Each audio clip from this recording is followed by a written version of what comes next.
distinguished guests, the President of the United States, Joe Biden. Hey, buddy. Thank you. Please be seated.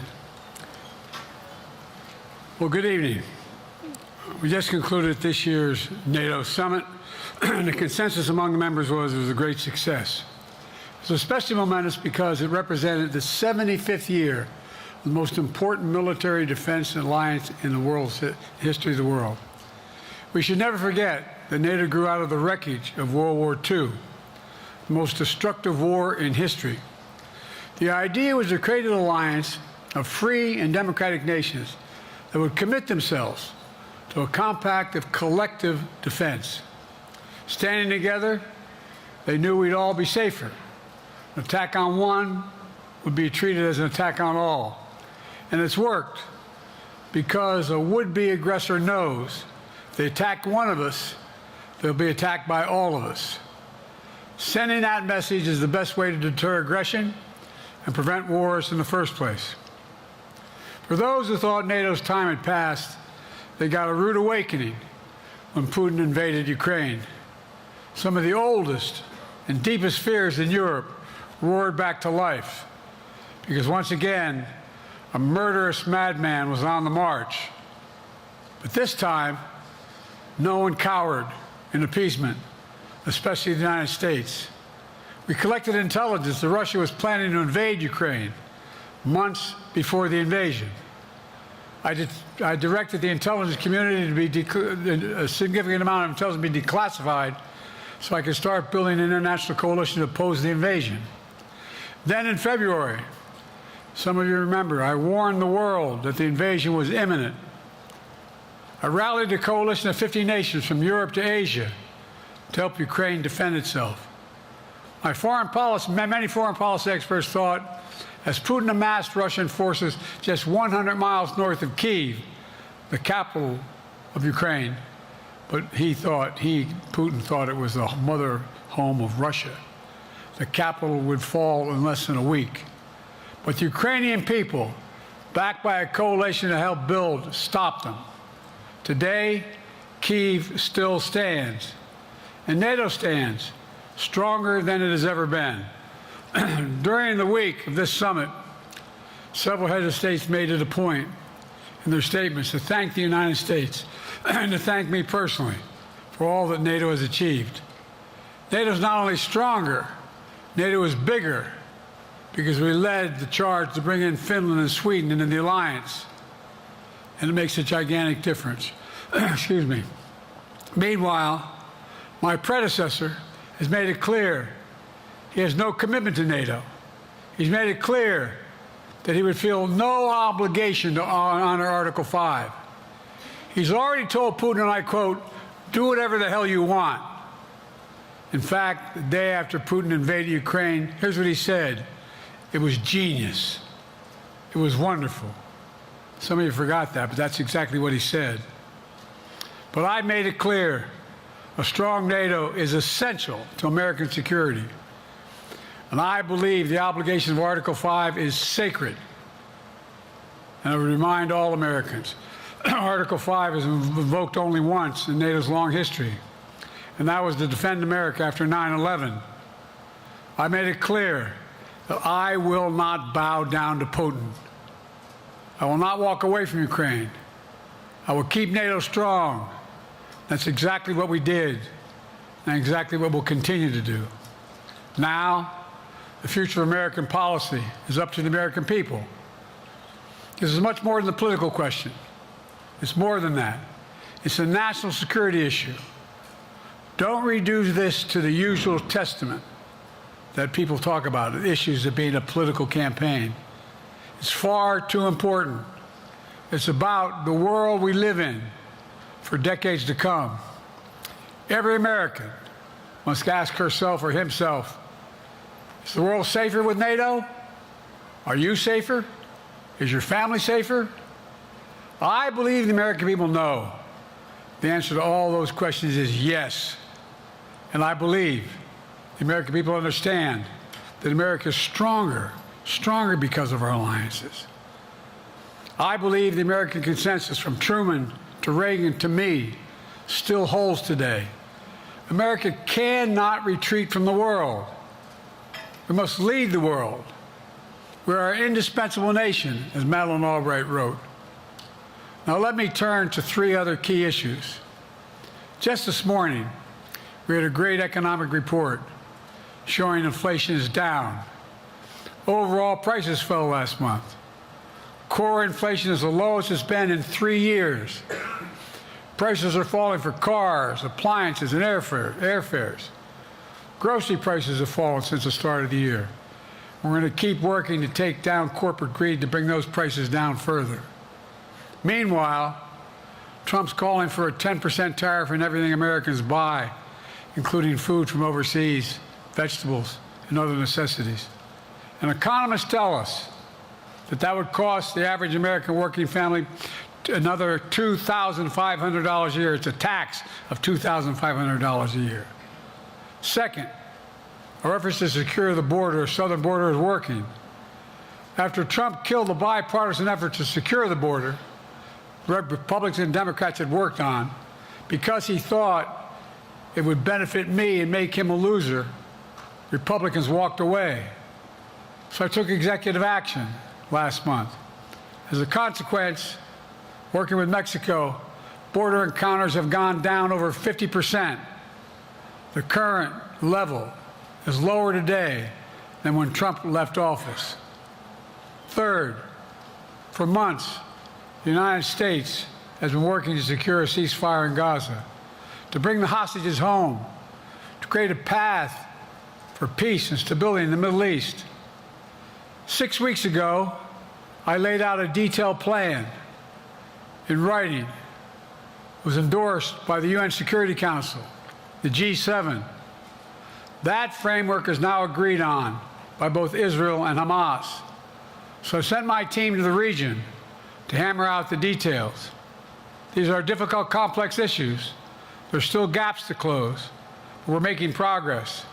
The trend is positive, and I'm determined to get this deal done and bring an end to this war, which should end now. Let me conclude where I began. We're the United States of America.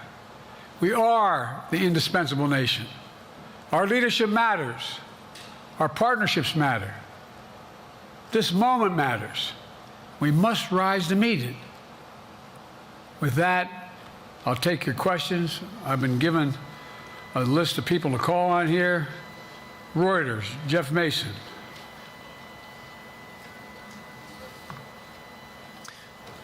Mr. President, your political future has hung over the NATO summit a little bit this week. Speaker Pelosi made a point of suggesting that your decision on whether to stay in the race was still open. George Clooney and a handful of lawmakers have called on you to step aside. Reuters is reporting tonight that UAW leadership is concerned about your ability to win. UAW just endorsed me, but go ahead. Thank you. My question for you is, how are you incorporating these developments into your decision to stay? And separately, what concerns do you have about Vice President Harris's ability to beat Donald Trump if she were at the top of the ticket? Look, I wouldn't have picked Vice President Trump to be vice president, but I think she was not qualified to be president. So let's start there. Number one, the fact is that the consideration is that I think I'm the most qualified person to run for president. I beat him once, and I will beat him again. Secondly, the idea, I served in the Senate a long time. The idea that senators and congressmen running for office worry about the ticket is not unusual.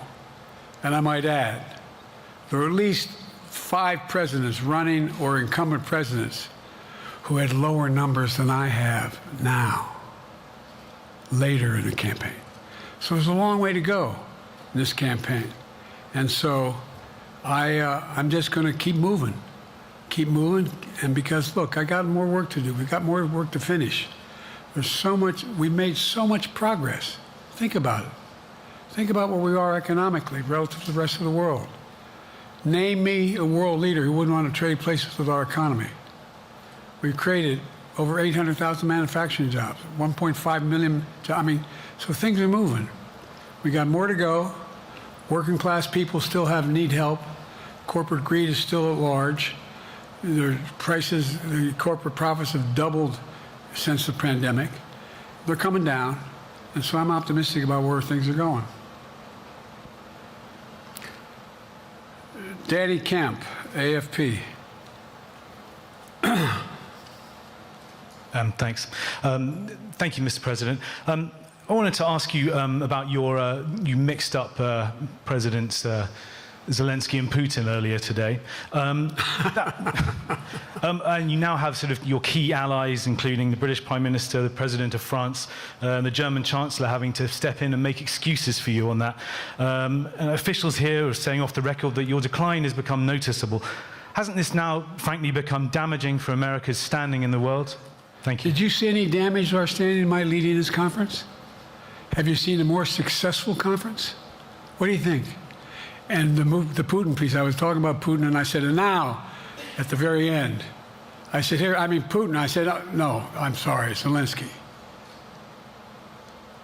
And then I added 5 other names. Look, guys, the idea anybody suggests that we haven't had an incredibly successful conference. How many times did you hear in that conference, I know it sounds too self-serving, but other leaders, heads of state, in thanking me, saying the reason we're together is because of Biden, because Biden did the following.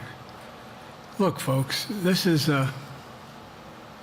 well, anyway, I thought it was the most successful conference I've attended in a long time, and find me a world leader who didn't think it was. Next one, Nancy Cordes, CBS. Thank you, Mr. President. You mentioned other instances in history where presidents have faced a challenge, but what makes this moment in history so unique is that it is not your enemies who are calling on you to reconsider your decision to stay in the race. It's your friends, supporters, people who think you've done a great job over the past 4 years. Have you spent time thinking about what it would mean for your legacy, which you've worked decades to build, if you stay in the race, despite the concerns that voters say they have, and you lose to someone who you yourself have argued is unfit to return to the Oval Office? Well, look, I'm not in this for my legacy. I'm in this to complete the job I started. As you recall, understandably, many of you and many economists thought my initial initiatives that I put forward, can't do that, it's going to cause inflation, things are going to skyrocket, the debt's going to go up. What are you hearing now from mainstream economists? 16 economic Nobel laureates said I've done a hell of a job. That under my plan so far and what's going to happen in the future if I'm reelected, that things are going to get much better. Our economy is growing. I was determined when I got elected to stop the trickle-down economic theory, that if the wealthy did very well, everybody else would do well. My dad was a well-read, decent guy. I don't remember much trickling down on his kitchen table. Middle-class people and working-class people need help. And so what happened is I decided to was able to implement as president what I believed when I was a senator. And that is that the way to build this economy is from the middle out and the bottom up. That way we grow the economy. And the wealthy still do very well. They do fine. And guess what? Find me an economist, a mainstream economist who said we haven't done well. What have we not done that isn't working right now? And so we got more to do, though. We got to finish the job. And by the way, I come from the corporate state of the world. Delaware has more corporations registered in Delaware than every other state in the nation combined. I'm not anti-corporate, but corporate profits have doubled since the pandemic, doubled. It's time things get back in order a little bit. It's time, for example, if I'm reelected, we're going to make sure that rents are kept at 5% increase in corporate rents for apartments and the like and homes are limited to 5%. We're going to make a lot of changes that I've been talking about. because we're going to continue to grow this economy. And by the way, remember how I got so roundly criticized for being so pro-union, not labor, union. Well, guess what? I've been the most pro-union labor president in history. Not a joke. And guess what? We had the Treasury Department do a study. When unions do better, everybody does better. Everybody does better. And we talk about how, for example, remember when we talked about getting the computer chip industry back in the United States? Used to be 40% of the industry. We invented the chip. 40% of the industry was in the United States. And former presidents decided that the best way to do it is find the cheapest labor in the world, send the product over there, and import what the product was. And so what did I do? I was told not to go over to to Asia, including Europe, but Asia. And I remember going to South Korea, convincing them to invest $20 billion in the United States to build computer chip factories. And I asked why when they finally decided to do it. And the answer was because you have the safest economy in the world, and you have the best workers in the world. So the whole idea here is we've invested, there's over $50 billion in investment in computer chip manufacturing just coming in the bean. None of you thought that would happen. None of you thought that would happen. But it's happening. It's happening. And it's going to grow economies all through. And by the way, red states and blue states. Matter of fact, there's as much in red states as in blue states. I've made no distinction. So my generic point is that the idea that we can't continue to build and grow the economy, make it fairer. And like I said, from my standpoint, when the middle class does well, that's when the whole economy grows. The poor have a shot, the wealthy do well, but the wealthy got to start paying their taxes.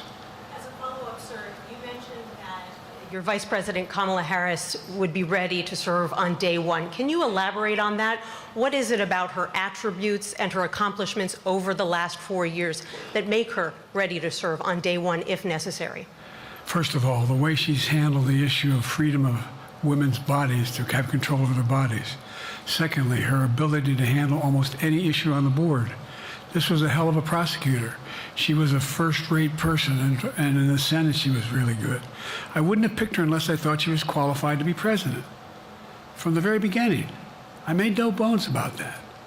She is qualified to be president. That's why I picked her. Felicia Schwartz, Financial Times.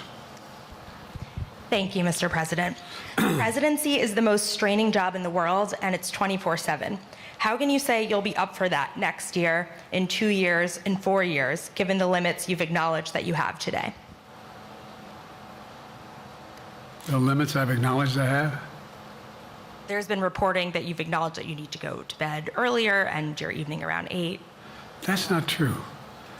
Look, what I said was, instead of my every day starting at 7 and going to bed at midnight, it'd be smarter for me to pace myself a little more.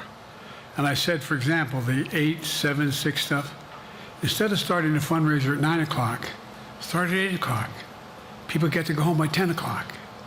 That's what I'm talking about. I'm not talking about, and if you looked at my schedule since I made that stupid mistake in the campaign, in the debate, I mean, my schedule has been full bore. I've done, where's Trump been? Riding around in his golf cart, filling out his scorecard before he hits the ball? I mean, look, he's done virtually nothing. And I have, I don't know how many, don't hold me to it, roughly 20 major events. Some of them with thousands of people showing up. And so I just think it's better. I always have an inclination, whether I was playing sports or doing politics, just to keep going, not stop. I just got to pace myself a little more. Pace myself. And the next debate, I'm not going to be traveling into 15 time zones a week before. Anyway, that's what it was about. That's what it was about. And by the way, even with that, I love my staff, but they add things all the time, at the very end. I'm catching hell from my wife for that. Anyway.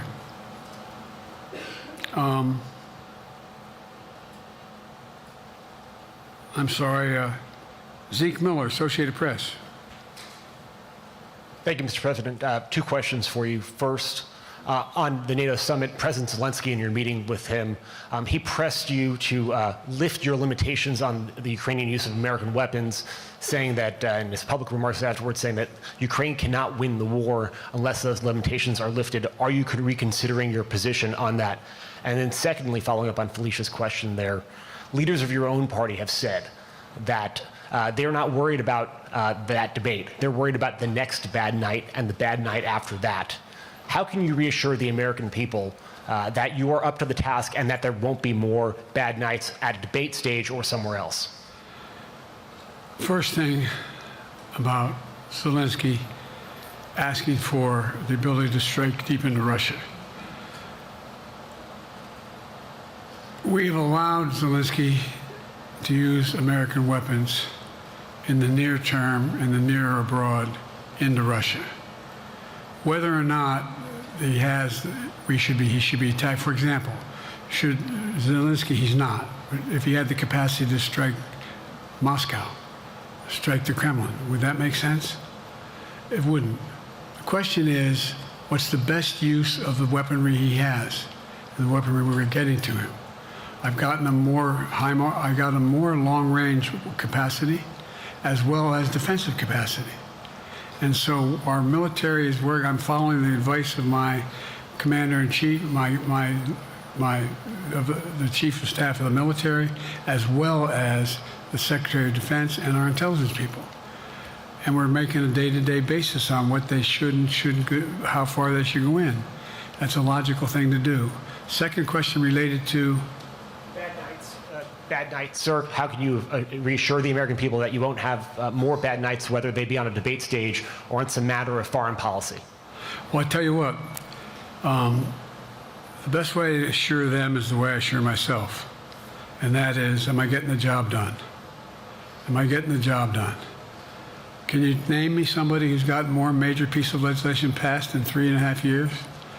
I created 2,000 jobs just last week. So if I slow down, I can't get the job done. That's a sign that I shouldn't be doing it. But there's no indication of that yet. None. What do we got here?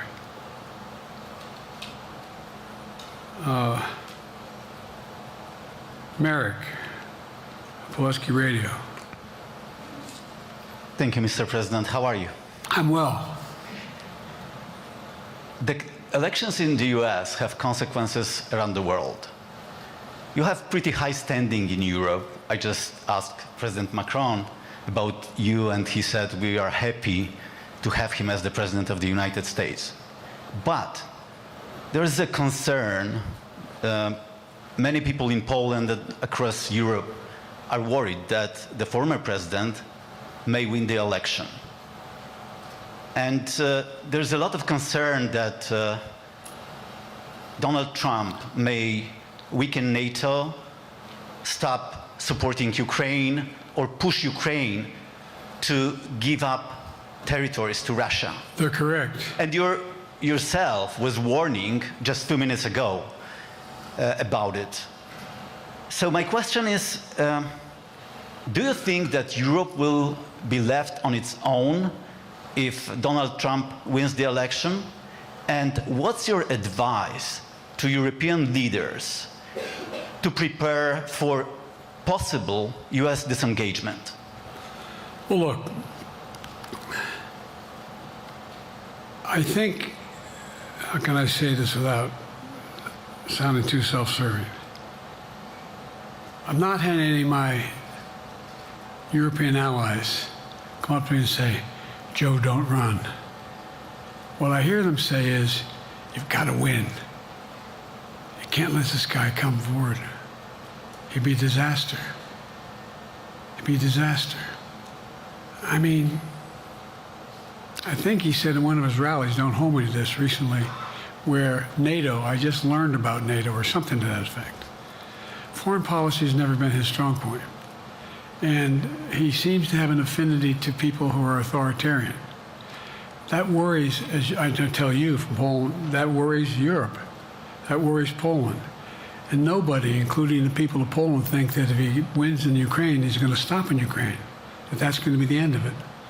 And so what I can say is, I think I'm the best qualified person to do the job, to make sure that Ukraine does not fall, that Ukraine succeeds, that the European alliance stays strong. You may recall, no one was talking about Finland joining NATO. I remember talking to Putin right after we got elected in Geneva, and he was talking about what we should do. We couldn't be in Eastern Europe, etc. And I said, you're looking for the Finlandization of Ukraine. I said, you're going to get the NATOization of Finland. And about 4 weeks later, I got a call. No, that's not true. Probably 5 months later, from the president of Finland, could he come and see me? Because in my office, I invited him to the Oval Office. We sat down and talked. He said he wanted to join NATO. Could I help? And I did. It wasn't automatic. And then I got a call from the Swedes.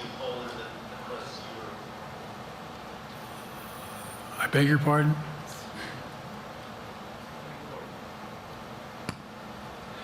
And so Finland joined NATO. 800-mile border is a significant, and they're already allies, but they weren't part of NATO. And you heard, I think you heard, maybe I can't recall what he said in public in our closed meeting, but he wouldn't mind it being repeated. He said, we decided in Finland, the people of Finland decided they had to be part of NATO. It was in our interest because of the joint ability to be together, to dissuade any attack on Finland. And the same thing with Sweden.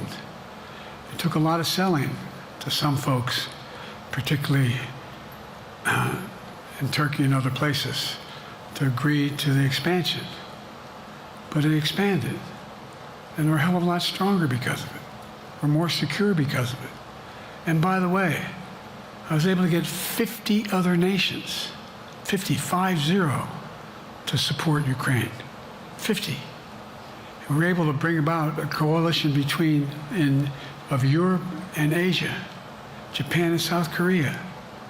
I just we talked about AUKUS, and we talked about the relationship between Australia, New Zealand, Japan, South Korea, the United States.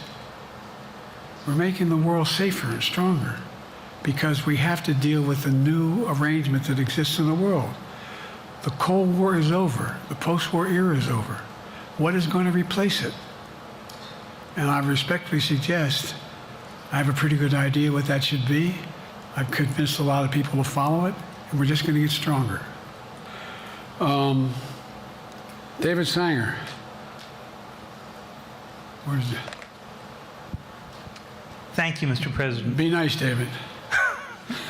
Mr. President, the NATO declaration that was issued yesterday was very notable because it described China as a decisive enabler of the war in Ukraine for its provision of critical goods to the Russians.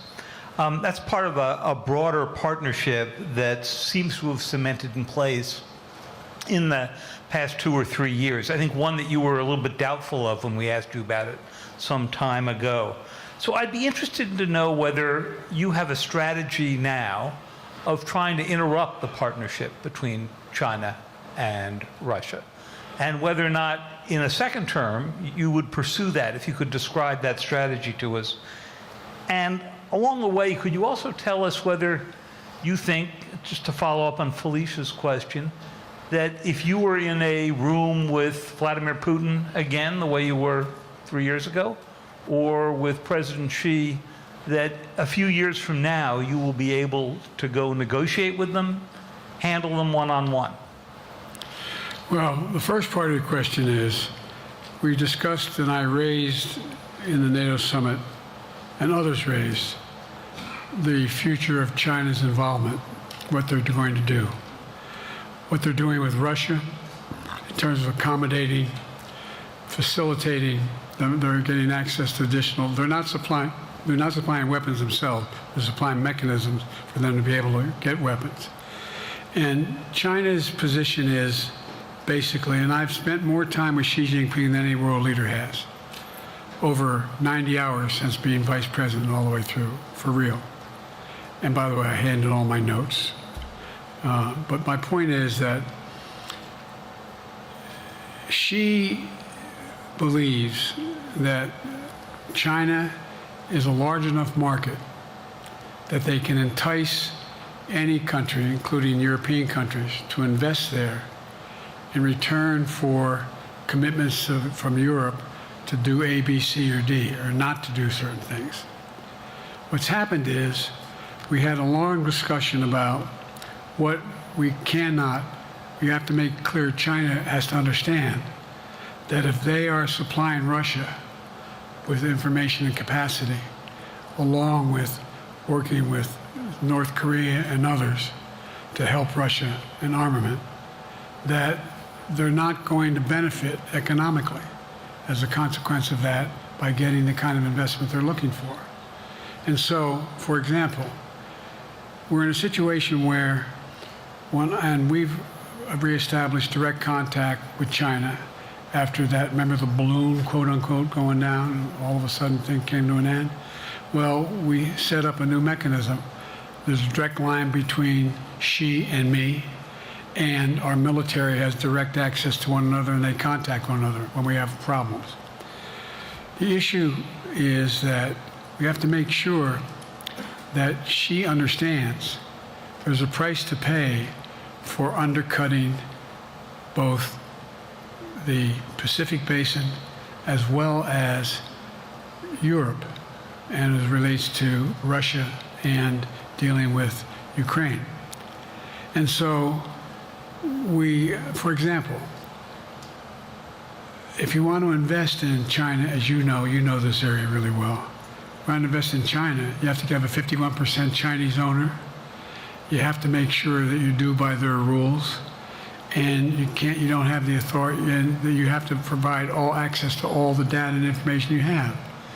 There was a while there, as you recall, the last administration and other administrations, where the access to that market was enticing enough to get companies to come in because they had access to over 1 billion people in a market, not 1 billion, but a lot of people in the market. And so they were doing it. But that got curtailed when we started saying we're going to play by the same rules. For example, the idea they don't abide by the international rules related to subsidizing products by the government funding. So guess what? They're not going to be able to export their electric vehicles to the United States without a significant tariff. Others are doing the same thing around the world. But it is a concern. It is a concern that you have both China, North Korea, Russia, Iran, countries that are not necessarily coordinated in the past, looking to figure out how they can have impact. Do you have a strategy to interrupt that impact? Yes, I do, but I'm not prepared to talk about the detail of it in public. And I think you'll see that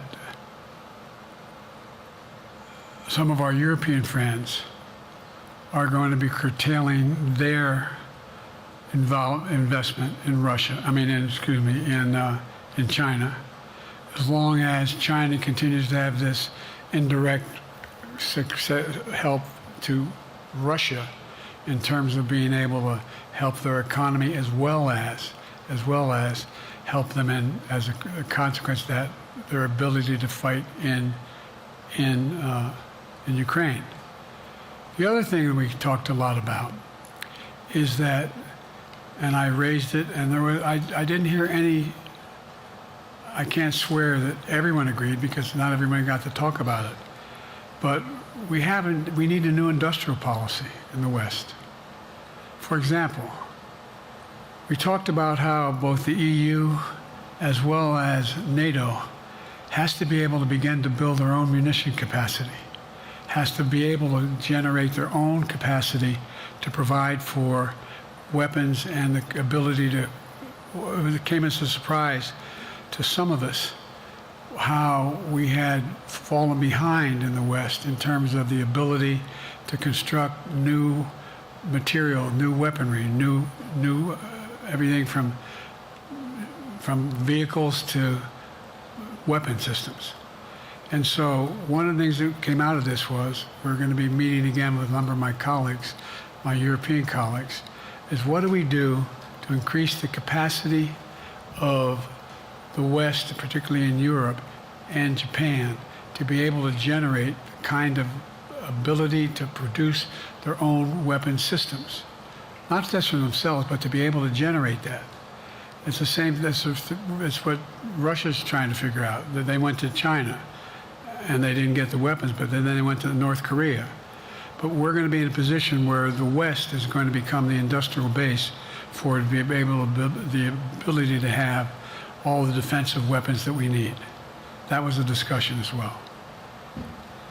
President, I'm not sure you answered on whether you would be ready to go deal with Putin and Xi 2 or 3 years from now. I'm ready to deal with them now and 3 years from now. Look,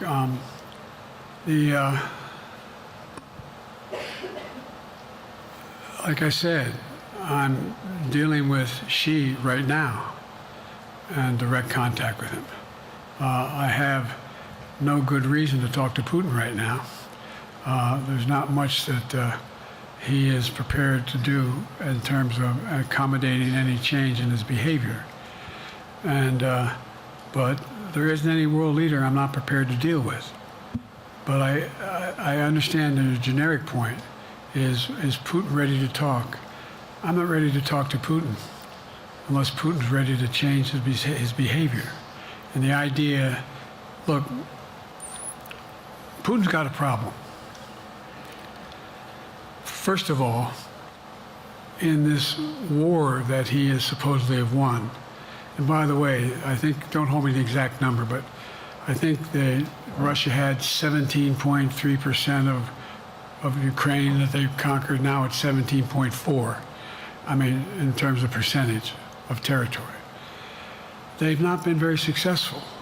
They've caused horrible damage and loss of life, but they've also lost over 350,000 troops, military, killed or wounded.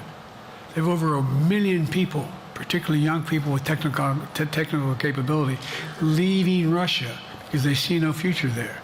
They've got a problem. But what they do have control of is they are very good at controlling and running the public outcry that relates to how they use mechanisms to communicate with people. They lie like hell to the constituencies. They lie like hell about what's going on. And so the idea that we're going to be able to fundamentally change Russia in the near term is not likely. But one thing for certain, if we allow Russia to succeed in Ukraine, they're not stopping in Ukraine. I recommend, I know you know this because you've written about it, read Putin's speech after they moved in, what it was all about in Kyiv. It wasn't about just, anyway, read what his objective is. And anyway, but so I think that I'm prepared to talk to any leader who wants to talk, including if Putin called me and wanted to talk. Last time I talked to Putin was trying to get him to work on an arms control agreement related to nuclear weapons in space. That didn't go very far. So my point is, I'm prepared to talk to anybody, but I don't see any inclination. There is an inclination on the part of the Chinese to keep in contact with me because they're not sure where this all goes. And look what's happened in Asia. We have strengthened the Asian Pacific area more than anybody else has. We just put together with, today I brought on, I asked our NATO allies that we bring on the group from the South Pacific, Australia, New Zealand, Japan, Australia. I already mentioned Australia. And I met twice now, I think, with the 14 leaders of the Pacific Island nations. And we've slowed down what's going on there. We've slowed down China's reach. But there's a lot of work to do. This is a moving target, and I don't take it lightly. Assam from NPR. Thank you, Mr. President. Asma Khalid with NPR. I have two questions. Earlier, you spoke about the ceasefire plan between Israel and Hamas. We're now looking at 10 months of war, and I'm curious if there's anything that you feel personally you wish you would have done differently over the course of the war. And then secondly, if I may, I wanted to ask you about your presidential campaign. I remember covering your campaign in 2020, and there was a moment where you referred to yourself as a, quote, bridge candidacy, a transition to a younger generation of leaders. I want to understand what changed. Two things. Let's go back to when you talked about would I have changed anything that's happening with Israel and the Palestinians and the Palestinian movement. The answer is, as you recall, from the very beginning, I went to Israel, but I also got immediate contact with al-Sisi in Egypt. I met with the King of Jordan. I met with most of the Arab leaders to try to get a consensus going as to what had to be done to deal with getting more aid and food and medicine into the Gaza Strip. And we pushed it really hard. And Israel occasionally was less than cooperative, number one. The Israeli War Cabinet, I've been dealing with Israel since Golda Meir. Some of the reporters around here come me all the time have heard me say this. The first time I met with Golda Meir, I sat across from her at her desk, and her assistant was Rabin sitting next to me. That's how far back I go. I know Israel well, and I support Israel. But this war cabinet is one of the most conservative war cabinets in the history of Israel. And there's no ultimate answer other than a two-state solution here. And so what was able to be done in terms of the plan I put together was it would be a process for a two-state solution. And we get the Arab nations to, particularly from Egypt all the way to Saudi Arabia, to be in a position where they would cooperate in the transition so that they could keep the peace in Gaza without Israeli forces staying in Gaza. The question has been from the beginning, what's the day after in Gaza? And the day after in Gaza has to be, the end of the day after has to be no occupation by Israel on the Gaza Strip, as well as the ability for us to get in and out as rapidly as you can, all that's needed there. I've been disappointed that some of the things that I've put forward have not succeeded as well, like the port we attached from Cyprus. I was hopeful that would be more successful. But that's why when I went to Israel immediately after the massacres that occurred at the hands of Hamas, the one thing I said to the Israelis, and I met with the War Cabinet and with Bibi, don't make the same mistake America made after bin Laden. There's no need to occupy anywhere. Go after the people who did the job. You may recall, I still get criticized for it, but I was totally opposed to the occupation and trying to unite Afghanistan.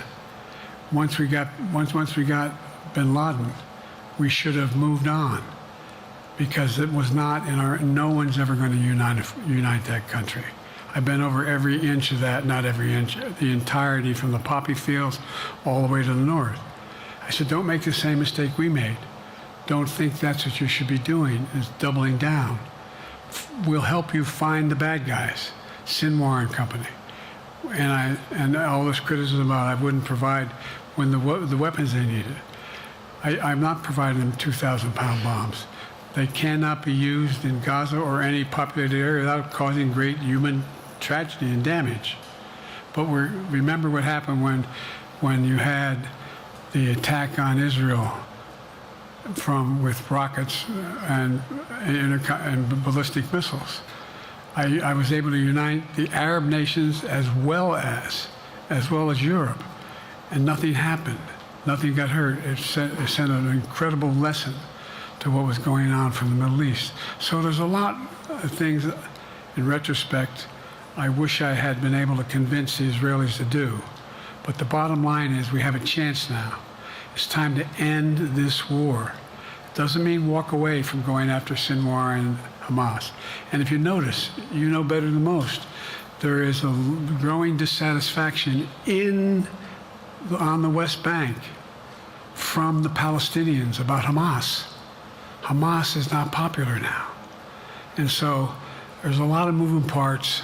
I just have to keep moving to make sure that we get as much done as we can toward a ceasefire, and get those. And by the way, look at the numbers in Israel. I mean, my numbers are better in Israel than they are here. But then again, they're better than a lot of other people here too. But anyway. Your bridge candidacy in 2020, you referred to yourself as being a bridge candidate for a younger, fresher generation of Democratic leaders, and I wanted to know what changed. What changed was the gravity of the situation I inherited in terms of the economy, our foreign policy, and domestic division. And I think, I won't put words in anybody's mouth. Most presidential historians give me credit for having accomplished more than most any president since Johnson and maybe before that to get major pieces of legislation passed. And what I realized was my long time in the Senate had equipped me to have the wisdom to know how to deal with the Congress, to get things done. We got more major legislation passed that no one thought would happen. And I want to finish it, to get that finished. If tomorrow, if we had a circumstance where there was a lineup and I hadn't inherited what I did and we just moved things along, anyway, it's going to change. Last question. Haley Bull, Scripps. Or no, Josh Weingrove, I'm sorry, was the next one. I'll do 2 more questions. Thank you, Mr. President. Many of your colleagues, Democrats on the Hill, are watching tonight as they assess what they want to say about your candidacy. I'm wondering how you're thinking of this right now. It seems like your answer is clear, but they're watching how things go tonight, tomorrow in Michigan, next week in Texas and Nevada. Are you thinking that way about how the next week or 2 goes would inform your... Am I using that way, you said? Are you thinking that way about how the next 2 weeks go? Will that affect your decision, or are you fully determined on running in November as the party's nominee? I'm determined on running, but I think it's important that I allay fears by let them see me out there. Let me see them out. For the longest time it was, Biden's not prepared to sit with us unscripted. Biden's not prepared to, anyway. And so what I'm doing is, and I've been doing, I think we've done over 20 major events, from Wisconsin to North Carolina to demonstrate that I'm going out in the areas where we think we can win, where we can persuade people to move our way, or people are already there. And here, look, the other thing is, we have the most extensive campaign organization of anybody's had in a long, long time. We have well over 1,000 volunteers knocking on doors, making phone calls, making tens of thousands of phone calls. We have headquarters, I forget exactly how many, I want to cite a number and then find out I'm off, but we have scores of headquarters in all the toss-up states. We're organized, we're moving, and that's awful hard to replace in the near term. And here's the other thing. I was in the Senate a long time. Very proud of what I've done in the Senate. I was chairman of the Foreign Relations Committee for a long time, and I was chairman or ranking member and chairman of the Judiciary Committee. I'm going to be going down to the Johnson Library. Anyway, I'm going to be going around making the case of the things that I think we have to finish and how we can't afford to lose what we've done or backslide on civil rights, civil liberties, women's rights. There's that little button we have. Control guns, not girls. I mean, the idea We're sitting around. That's where Kamala's so good as well. We're sitting around. More children are killed by a bullet than any other cause of death. The United States of America. What the hell are we doing? What are we doing? We got a candidate saying, promised the NRA, don't worry, I'm not going to do anything. I'm not going to do anything. You got a Supreme Court that is what you might call the most conservative court in American history. This is ridiculous. There's so much we can do still, and I'm determined to get it done. It's about freedom. And by the way, I'll end this. Well, I'm not going to do that. Haley has to come up too. But I remember I made a speech on democracy in Philadelphia at Independence Hall. And I'm not being critical, just observing. The bulk of the press said, what the hell is he talking about that for? Democracy. You did. Democracy's not an issue. Democracy's not an issue. Except the polling data showed 60% of the people knew I was right, thought I was right. I'm not asking you a question. You don't have to answer, obviously. But do you think our democracy is under siege based on this court? Do you think democracy is under siege based on Project 2025? Do you think he means what he says when he says he's going to do away with the civil service, eliminate the Department of Education, make sure, I mean, we've never been here before. And that's the other reason why you say, hand off to another generation. I've got to finish this job.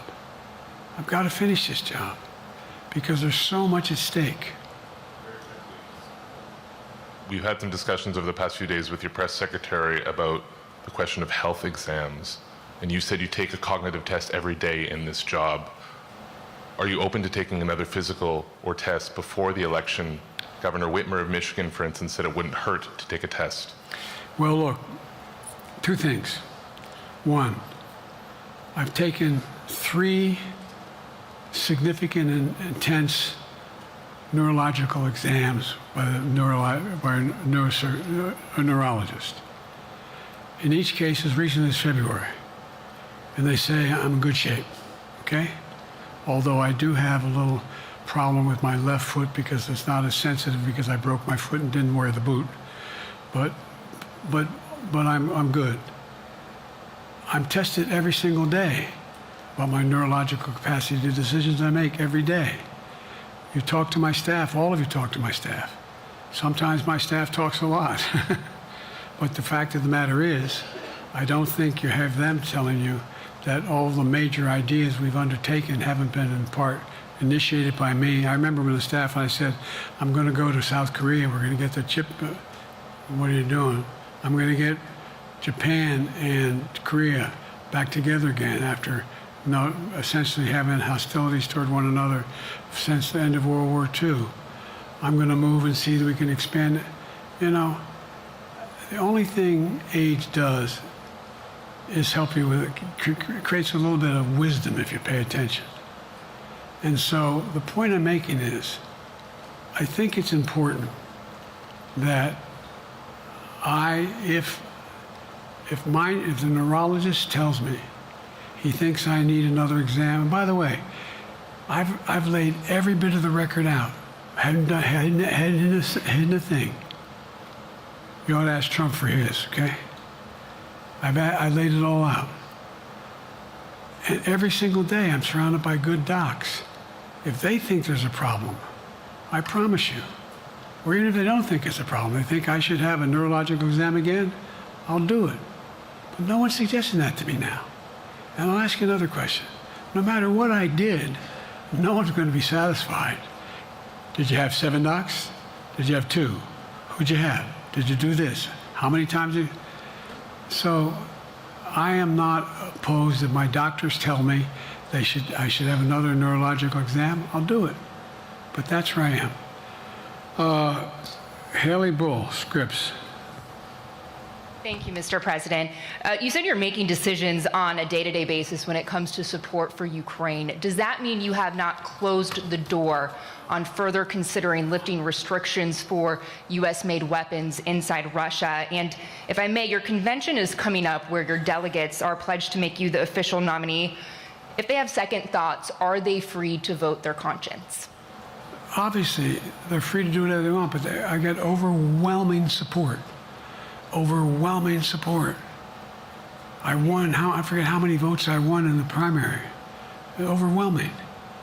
And so tomorrow, if all of a sudden I show up at the convention, everybody says, we want somebody else, that's the democratic process.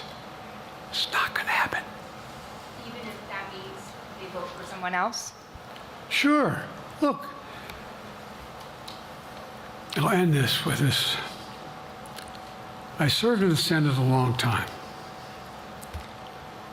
I understand the impetus of candidates running for local office and whether they think the topic can help them or not. In my state of Delaware, which was a very, at least it was a red state when I started, in terms of where you now talk red and blue.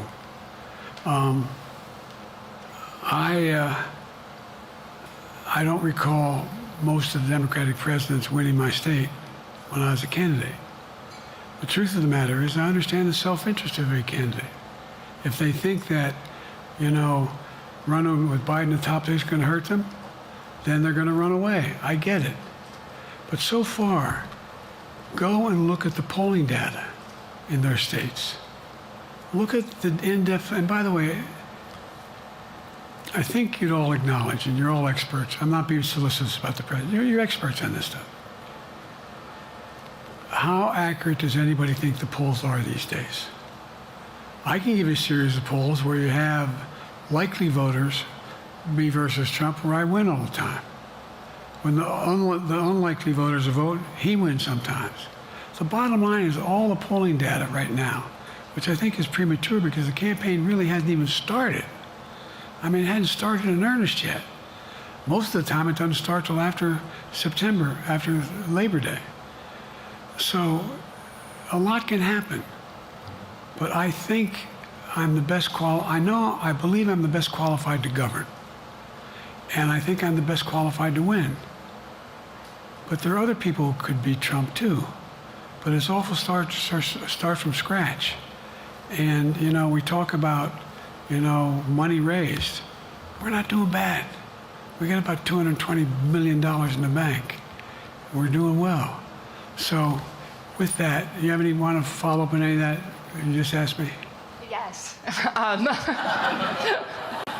You earlier explained confidence in your vice president. Yes. If your team came back and showed you data that she would fare better against former President Donald Trump, would you reconsider your decision to stay in the race?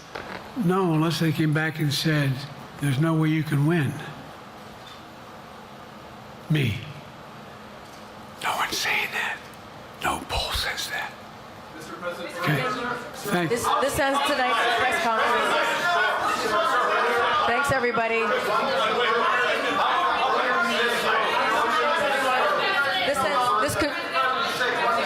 This concludes. Respectfully, earlier you misspoke in your opening answer. You referred to Vice President Harris as Vice President Trump. Right now, Donald Trump is using that to mock your age and your memory. How do you combat that criticism from tonight? Listen to him. This concludes tonight's press conference. Thank you, everybody. Thanks, everyone.